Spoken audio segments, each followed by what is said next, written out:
Hey, what's up? I'm your host, Mooka Chanel, and on this episode of the Shine Season Podcast, I, your host, Mooka Chanel, get into the retirement of one of your favorite fashion moguls and the tea and the drama between two R&B groups. Be sure to like, comment, and subscribe so you never miss an episode.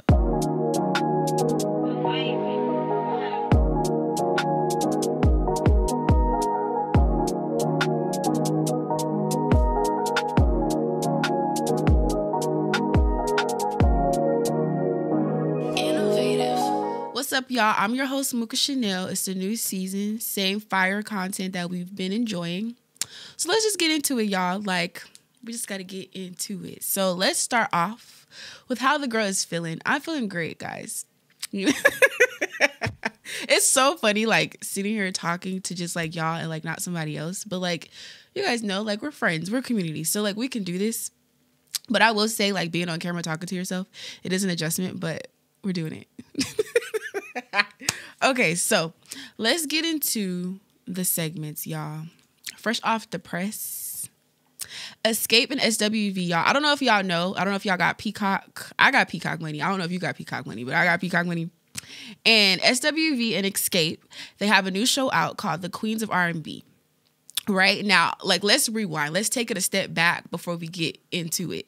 So, y'all remember when Versus was a thing? Is Versus still a thing? Versus is still a thing. It's not a thing? Okay, well, it's not a thing anymore. But y'all remember when Versus was popping and everybody was getting their Ciroc and Doritos sponsorships and everybody was just, getting their streams back up for that era and time of Versus. Y'all know SWV and XSCAPE did a Versus. Now, as for me and my household, this is an SWV household. No shade to XSCAPE, but just the way that I was raised, I'm weak in the knees over here. Okay, so that's what team I'm on. I don't want to be biased, but that's just the facts. The sisters with voices, that is who we stand. So I'm already on that team, but it's just funny watching this show and seeing it develop because of the Versus and because of the success of that, they have started a new series on Peacock, right? Because of the success from the Versus. So now we're here. I took y'all through the prelude, so now we're into how the show came about. In case you're not caught up on what the show is, you feel me? So they have a show now, and the whole show basically centers off of them coming together and basically profiting and capitalizing off of the success of the Versus, because that Versus, it was pretty iconic. It was a lot going on, but it was a good Versus. I don't want to say that one won over the other because they both were iconic in their own rights, but I already told y'all whose side I'm on. But I did enjoy the Versus. But I'm saying, they are profiting off of the success of the Versus, so now they have a show. So with this show, they're taking you through all of the trials and tribulations that they're facing to this day as a group. And I got to get into this episode because I was watching it with my mom. Shout out to my mama. That's really who put me onto SWV. The girls that get it, get it. If your mama was making you clean up to certain music, you just have it in your heart, But what I was saying was, I lost my train of thought. Okay, so the show is taking you through just the lifestyle of the groups now to this present day. And the episode that really stuck out to me, that really just got me how dare you, was the episode where the groups came together to basically talk about how they're going to go on this tour. Right? Because now, they're touring. And it's only one tour. It's only one show. It's not it's multiple cities. It's only one show. Y'all know Candy. Now, I love Candy because y'all know I'm a Real Housewives of Atlanta girl. I love Candy, but she started to bother me a little bit because I feel everything with her is always about money. And yes, we all enjoy a coin, but I just feel she's sometimes a little too focused on the coin, So basically, they have this conversation and they have these tour managers and these sponsors, and they're talking about, we're finna go on the tour, blah blah blah. Y'all know Miss Loretta. I'm ready for the rest of the tour. They get into that, and then Candy just drops this bomb oh, so when we go on tour, you guys would be basically the co-headliners, and they're going to get the main check. And I just feel that was hella disrespectful, and just why do you have to make everything about money? Why do you have to make everything we should get paid the most because we have this following from reality TV and the fans are going to tune in because of us and they're going to come to the show because we built this following? And that's not necessarily true because we all know that SWV sings better than XSCAPE. No shade. No shade, but Kandi, girl, be realistic. So I just didn't like that. Like, and I just don't like how they're trying to like discredit SWV, you know, like, and Kandi's leading with this whole like money talk. Like, everything is not always about money, and it's only one show. Like, one show, you can't like reserve the coin. Like, and I don't like how they set it up. It's kind of like they like threw it on them. And then mind you, y'all, XSCAPE is barely a group. Like, they're beefing every 3 seconds, you know, which transitions me into what's going on with Tamika and Letitia, because it's just a bunch of foolery in the dancery, y'all. Basically, it's giving embezzle. It's giving embezzle. So basically, the Sisters of Escape, y'all know the duo, Latasha and Tamika. Basically, it's a mess, y'all. Like, it's a mess. It's a mess. It's a mess. Basically, it's money laundering going on. It's beefs going on. It's like differences. Like, the group can't even come together. They can't even like have like, you know, like community and camaraderie, because they just a mess. And to make a long story short, basically, just ladies, I mean, gentlemen too, but ladies, think about the most stressful person in your life, and why is it a man? Exactly. Y'all, Latasha's husband, Rocky Bivens, who's already a mess, and he on these YouTube streets telling all the business, all the industry tea, just like all this stuff. I watched this one thing, he talking about how he used to work with R. Kelly and just seeing all this stuff, and he know all the secrets and all this and that. So y'all, he's already a lot. So basically, the tea is that Latasha stole $30,000 from her sister Tamika in royalty checks. And it's been like this whole thing going back and forth, y'all. Tiny mama, the other Tamika, Tiny, her mama then got in TikTok streets and started talking about how she signed them up for basically this site that basically pays you to get royalty checks. She signed them all up, you know, to have these funds for their career, for the music that they were making, to get paid for their intellectual properties. And along the lines of their career, Latasha started stealing her sister's royalty checks. But she says that she knows nothing about it. She says she knows nothing about it. She says that she had nothing to do with that. I think that man got something to do with it. And it's just a lot. The other day, Latasha was on the internet crying, talking about we both didn't have money at one point. We both was helping each other. We can insert the clip. Pain feels like, and for me and my sister, we gonna get it together. You know, I'm reaching out. I don't have the answers. I found out about a $30,000 allegation when I watched TV with y'all. Did I take my sister's money? I did not. We were going through so much 10, 11 years ago together as a family. It was one of the things that, I can't lie, we were both at our lowest. We didn't have money. We all lived with my mother. And that's something that, you know, y'all will see on the show where we say that I didn't have anywhere to live. We didn't. And we pulled through. So when you talk about 30,000 that I don't know anything about, all I said is, can we get clarity about it? Because during that time, we both were helping one another. I just need clarity. What are you seeing? What are you saying? Because I have my receipts and you have yours. But we need to sit down as sisters and not go through this in the social media. Like, on social media, it's not good. We need to sit down and figure out what this is, because we can get through anything, but we have to communicate. We have to talk to one another, because you can't get through anything without that. And I've been convicted already of being a thief, and I don't even know what you're talking about. You put up something online with Tamika. We both have receipts. We both have receipts. Let's just get through it. What is this? How do we maneuver? How do we get through this? Whatever it is, Tamika, we can resolve it. This is not nothing that we need to perpetuate and continue to move and make people feel away. This is us. We sisters. We've never not been able to talk about anything, ever. And I don't feel like, because of what's going on in this media, that we should use this platform to down one another or to try to make each other feel less than. That's not what this is. We're supposed to be family. And I want my family back. I don't care about nothing else. And I've always said that I don't care about what people say. It's about what I feel like with my sister, how she feels. And I apologize to you, Tamika, if I didn't hear you.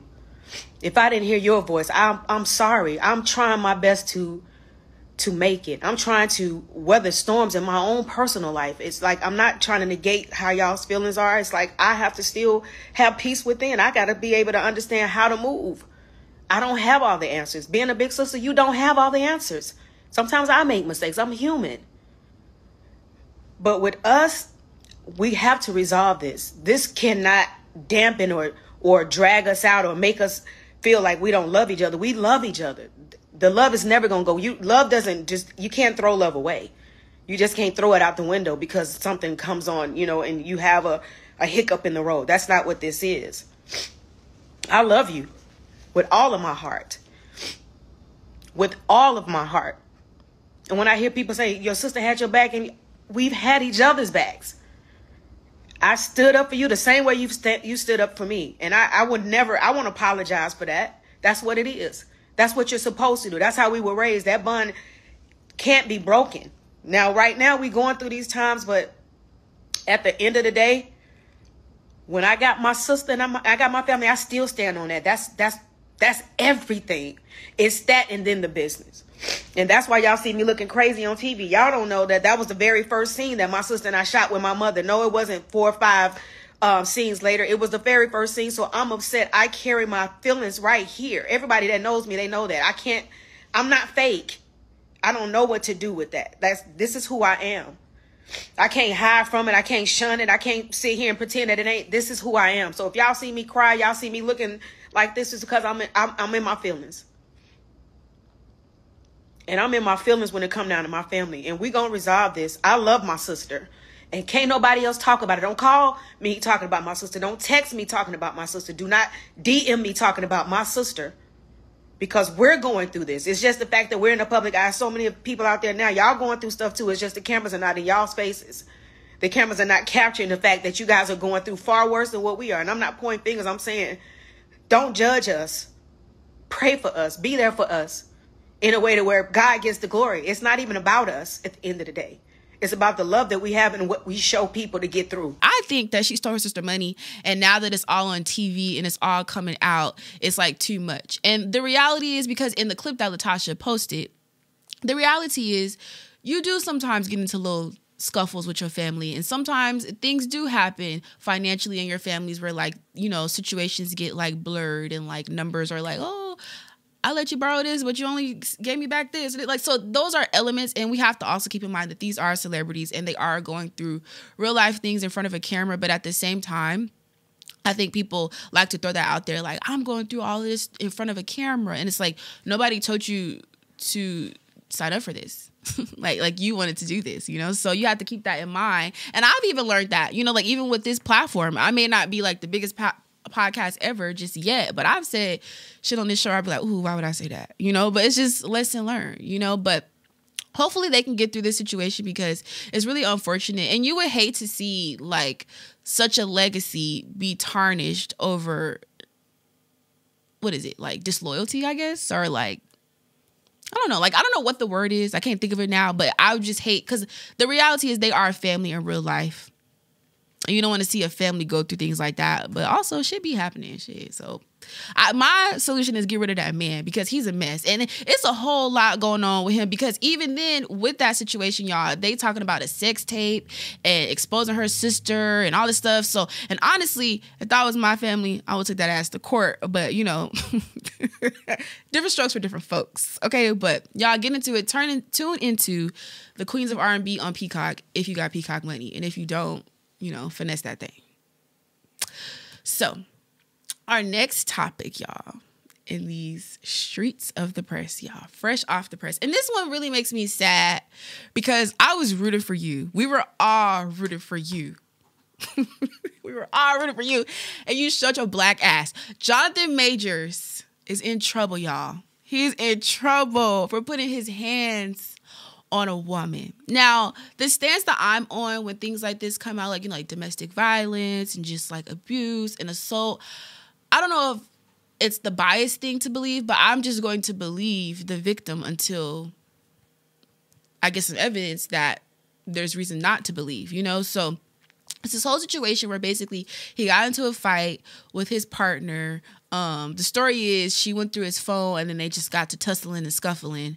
But it's just crazy too, because to see this all like unfold, it's just a sad situation because he's really at the height of his career. Like, I was just gassing him up. Creed 3, it's a really good movie, but it's just sad to see like these are the type of things that sometimes you can deal with like at the height of your career. Like, people always say more money, more problems. And sometimes if you don't sort through your problems before you get that more money, your problems come to the light while you got the money. You know, like if this is true, I highly doubt this is the first person he's ever put his hands on, you know? But I don't know. Like, maybe it could have got really heated and it just could have been like, you know, it's never an excuse to hit anybody. It's never abuse of any kind. There's never an excuse for it, you know, like male or female. Like, I don't think women should be out here hitting men, and I don't think men should be out here hitting women. Everybody needs to keep their hands to themselves. And also, there's another element of like verbal abuse. That is also not cool, because why would you do that? Like, you know, let's all be respectful. Let's all be kind. Let's all just show each other respect, because life is hard enough. Shit. Life is hard enough. But this is just so sad to see, like, this situation, like, unfolding. And also, too, like, it's kind of scary, like, when you have money, like, the power that you can possess to, like, make things work in your favor. Because, like, it's this whole, like, expose of, like, the text messages with the girl, like, on TMZ. Apparently, the lawyer, I think they said the lawyer leaked the text messages to TMZ, and now we all got access to it. But the tea is that the girl like texted him after, and it was like very scripted, like, I didn't mean to hit, like, you know, like just that type of terminology where it's like, if this comes up in court, I feel like it was a little bit of payola in there, like, you know, put this in the text thread, because they're still gonna fight for his career, you know, like, that's just the thing. Like, sometimes money gives you more power than you truly should possess in this world. But that's the society we live in, y'all. You know, capitalism is a crazy fucking thing. But, you know, it's a sad situation. We're definitely going to see it unfold. And yeah, but that's the tea. Like, it's definitely a disappointment. But at the same time, this is why we all need to take time to tend to our mental health and really do that inner work on ourselves. You know, like, fresh off the press aside, like, Shine Season is a platform where, like, at the core, I would like to talk about things that, like, better our communities and, like, pose conversations of, like, mental health and just, like, healthy dialogue, because you have to get this stuff out. You have to talk about this stuff. You know, like, no one's perfect. And I don't like to point fingers. Like, I was always taught, like, you know, point a finger and then, like, peep how many pointing back at you, me, myself, and I. So, you know, before you get to pointing, you have to reflect on yourself. So I don't want to bring up these topics in a tone where I'm, like, judging or, like, you know, belittling a person. This is just what's in the press, y'all. So, yeah. It's a sad situation, but much love and healing to that situation. So, y'all, we got to get into, this is my last little bullet for the fresh off the press segment. And this one I'm really excited to talk about because I got to see it before y'all. By the time y'all see this, the movie is out. But the Air movie is out, right? And it's really good. I got to go to a screening. It was hosted by Brooks and Woods and Amazon Studios, and I got to attend. It was really cool. Me personally, I really enjoyed the movie as a fashion girl, as a sneaker girl, and just as someone who really was just raised in, like, the culture of, like, just streetwear and just fly shit and just, like, you know, like, just cool shit. Like, I was just really appreciative to be able to see that screening because it just, like, hit home, you know? Like, I just remember, like, growing up and getting my first pair of Jordans and just being so excited and just that always being, like, an element of, like, my life. So to be able to, like, see that movie, it was really special to me, y'all. But then, like, on top of that, y'all, this is fresh out the press. On top of that, y'all, it was just a really cool screening. And why did this happen? So while I was at the screening was at the Baldwin Hills Theater. Y'all know the original Magic Johnson Theater. It was there in the hood, you know, where I grew up. And it was just hella special to me because, y'all, like, it was very intimate and cool. And I'm just sitting there minding my business. I had took my brother to the premiere and we was just, like, you know, vibing and chilling. And then, like, somebody walks up the stairs and I look up and it's Lily Mae. And I'm like, oh my God. Like, if you know, you know, like, I'm a huge fan of her. And it was just cool to, like, be in the same room with her and, like, watch the movie with her. It was just, like, really cool. So if you haven't already, make sure you go check out the Air movie. You don't want to miss it. It's definitely a treat. You're definitely going to walk away with something. It's inspirational. It's, I feel like it documents just, like, the Jordan story, you know, because I think, like, Jordans, that's like the black shoe. Like, that's the shoe where it's like, that's like your stamp of like fly shit, you know? Like, that's the first sneaker where it's like, it really solidifies, oh, you could put that shit on. And I like how the movie just like laid out the history of the shoe and just like that beginning story, because with stuff like that, like with brands and stuff, like you don't get to hear like the brand story a lot. It's just kind of like this cool thing happens and you don't get to hear about like the people behind the scenes who really put the work in to make this thing a thing. So that's what I really enjoyed about the movie. Like I said, make sure y'all check it out. And yeah, that's Fresh Off the Press. Now we got to get into the neighborhood drip dealer segment of the show. And y'all know this is the time. This is like my favorite segment. I love it so much because it's a time where like I just talk about one of the things that's like most important to me. I don't know if I ever told y'all this on this platform, but before, like when I was growing up, before I used to say, oh, I want to be like a talk show host or I want to be on TV or da, da, da, my like goal for myself was to be a fashion editor. Like that was something that I really wanted to do.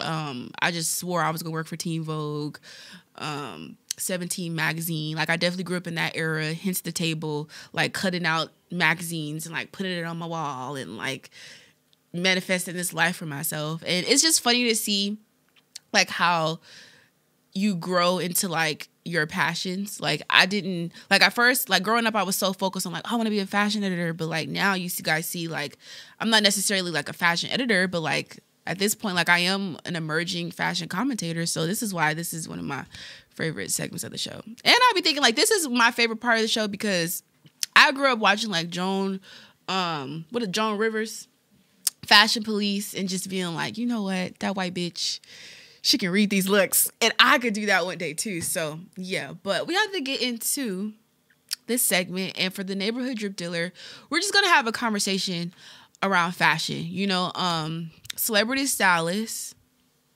Luxury Law has retired, and when I first heard the news, I thought it was like a dramatic like exit, like I don't feel it, because sometimes as artists, sometimes we feel underappreciated. And when that happens, sometimes you feel like, fuck it, I'm just going to lead a game. Whatever your game is, that is a real feeling for artists where you feel like it's not even worth it, because being an artist, like it looks glamorous and it looks cool all the time, but this should be a lot of work. It'd be a lot of sacrifices. And also too, like being an artist, it's a lot of mental work. Like you're creating something that you see in your mind and making it tangible. So when he announced his retirement, I really feel like it was one of the things where it's just like he's quitting right now, but not quitting forever. But since then, I kept following the story and kept following the timelines and things of that nature. And he basically did an interview with The Cut. And that like changed like my whole perspective on like my whole thought process behind his announcement of his retirement. Basically, it's like an hour-long podcast where he basically gets into why he's retiring. And I highly suggest you guys listen to it. I'm going to summarize it, of course. But basically, he was just having a conversation around, like, number one, highlighting the gatekeepers in the fashion industry. Because as a Black person pursuing something in that industry, it is extremely hard, because you got to think about it. Like all these like fashion houses and all these PR teams and designers and stylists, they're all white people with money. Like white people with money who have access to these designer brands and who have access to these rooms. So to be a Black person in fashion, you're already one of the very few. So he highlights that conversations and gets into that, which I feel like was very important to talk about. And he even like got into like how, you know, like as Black celebrities, oftentimes they don't even like hire Black stylists. They don't even look to them for styling because the gatekeepers that be, the powers that be. So I really like that he got into that conversation. What I really took away from it is just that like as Black people and people of color, we work extremely hard and we don't really grant ourselves the luxury to retire. You know, like we just work until we die. We just work and provide for our families and hustle because that's all we know. You know, like put the work in, provide. You need this to live and survive. So I think like even him just announcing his retirement, like now hearing the whole story, it definitely gave me a new perspective on just like, as people of color, as White people, we have the right to rest. You know, like we have the right to you be like, you know what? Once you reach a certain point, it's okay to take a bow. It's okay to, you know, focus on other things. And what I really enjoyed about the podcast that he did, and just the whole conversation around his the whole conversation around his retirement was just this whole element of like, I've reached this point in my career already, and now it's time for me to just like hang out with my family. You know, like a big motivating force for his retirement was the fact that he lost a nephew, you know, while he was working, and he never really got the chance to like grieve that and like process that because he was working so much. And I can relate to that, and I'm pretty sure someone out there can relate to that, because the way that we deal with grief and loss just as a society, it's like, it's very complex. It's like, it's almost like the world doesn't even give you time to like take that space to like, you know, live with it and take it in. So, you know, although it's sad to see him leave the industry of celebrity styling, I know this isn't the end for him. I know that, like, you know, there's more to come from him, and I just respect like his decision. Like, I really respect people who like go hard and do something to like a certain standard and a certain excellence, and when they know when it's time to go, and when they know something no longer serves them, I really like respect that, and I can identify with that. So happy retirement, Law. You know, the fashion community, we love you, we respect you, and the looks that you have done throughout your career will always be reverenced and respected, because you just got that touch. You know, like, you can really elevate a person's career just through, you know, these ideas that you have in your mind, and like, you know, like these looks that you create. With that being said, you guys, let's get into basically his final looks that he'll ever, you know, style for a celebrity client. So the first look up is Megan Thee Stallion. She looks beautiful in this look, and I feel like this was a very like pivotal fashion moment for her, because as you guys know, like after all of the trials and all of that, like she definitely took a step back from the spotlight. So I feel like this look is very powerful. It's definitely communicating something, like the all black, the natural curly hair, the knit, like everything just looks clean, polished, and just like strong. It's a very strong look, which I appreciate and love. Yeah, I'm not gonna rate these looks because I feel like I'm not gonna rate Law because it's a retirement look. So it's like, this is not something that he can recover from, because it's like the final look. But I mean, you guys can rate it in the comments. Let me know what y'all think. This look here, it's definitely giving body. It's definitely giving no clothes. It's definitely giving spring, summer. The theme. What is the theme? It's like barely there. Definitely barely there. I think my favorite part of this is just like the tailoring of the skirt. Because like with a two-piece like that, it could get kind of like plain looking. Like the skirt could have fell flat. Like that, especially that material is tricky. So it's like, it's definitely tailored well. And it looks really good. So yeah, I don't have a rating, but it's giving. Ooh, Carrie looks great. I feel like and that's the thing with fashion, like, and fashion styling, you really have a relationship with your clients. Like, to style someone, you have to know like what they're feeling, their moods, their body types, what looks well on them, what colors look well on them. And I feel like they have a great fashion chemistry together. Every look that he's put her in, I've enjoyed, and it always just looks so polished and good. Carrie, she's just a great woman, and she looks great in this. I love like the I can't think of the word, where it's like you kind of twist it together, like right under the bust, like that, like, y'all get what I'm trying to say. That part of the dress I really enjoy, and I like the color. Like, it's like a nice champagne nude type of vibe against her skin tone, and she got the bob. You know, bobs are in, because my bob is bobbing. So yeah, I'm feeling the look. So those are the looks, y'all. Leave a comment below what you think. Law, if you see this, I love you. And yeah. All right, y'all. So now we got to get into the music segment. Y'all know this is the time of the show where I get into the music. I get into the vibes. You know, this is if we in the car or if we at the party, you put me on aux. This is personally who I'm playing. Or even if it's not even all that, even if it's just me by myself, this is what I'm playing. Or right now, I definitely have the new Tink project in rotation. My girl did what needed to be done. And honestly, that project, it got me through some things. It's like certain artists, they be knowing when to drop. It's like, it's almost like they know their fan bases need them. And I needed Tink at that time when she dropped this project. So I'm definitely bumping that. I'm bumping this new Key Glock project. I really, really like it. It gives me like that, just that bounce and that like, that feeling that I've been needing sometimes to just get through the day. So I'm definitely bumping that. I'm bumping Blast's new project, Ghetto Cinderella. Like, I love that song before we even before I even heard it. Just the title. Like, you know how sometimes, like, you'll see a track list before you actually hear the song. You already know, like, just based off of the title of the song that you probably are going to like that song. Ghetto Cinderella was already, like, a song that I liked. So I'm definitely bumping that project. And I'm also bumping Don Toliver's new project. It's just, like, a good project. And I just feel like it's, like, Don Toliver, he makes music for me to, like, vibe to. And he also, like, sets the tone for, like, the summer, in my opinion. Like, he's an artist for, like, it's that R&B vibe, but it's also, like, trap. You know, like, it's like both of the worlds put together. So that's who I'm bumping, y'all. Make sure y'all check it out. I don't have a put me on artist for this episode, but if you guys know anyone that you feel like I should be listening to that's underground or local, definitely leave a comment below. Let me know. Shout them out. And yeah, that's who's on Ox. All right, y'all. So now is the time for the self-care segment. New season, same deck of cards because I like these cards. So yeah. Y'all know I can't shuffle, so we just gonna go with this one.